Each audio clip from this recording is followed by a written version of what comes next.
magtagisan sa iba't ibang challenges sa Starstruck Final 14 para sa pangarap na maging ultimate survivor. Makichika kay Lars Santiago.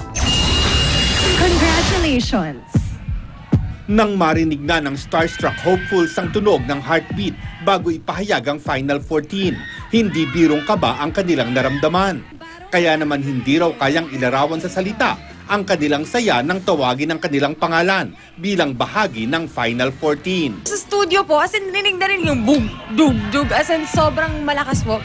Kaya parang ikaw po, nakakadala po siya. Kaya nung tinawag yung pangalan ko po, parang wow, worth it lahat ng ginawa ko po. Yung sa una, sobrang kinakabahan ako, pero sobrang blessed po ako ngayon. Sobrang happy po namin. Sobrang happy po talaga.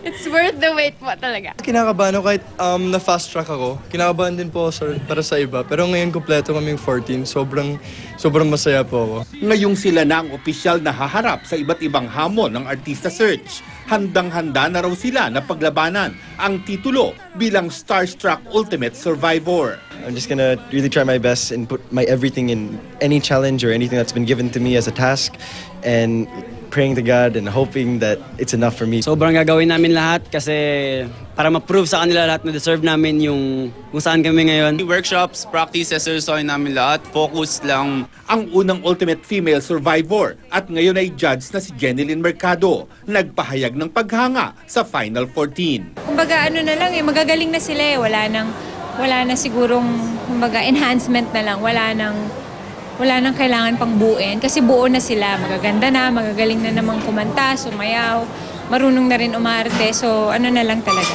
Konting push na lang. Lars Santiago, updated sa Showbiz Happenings.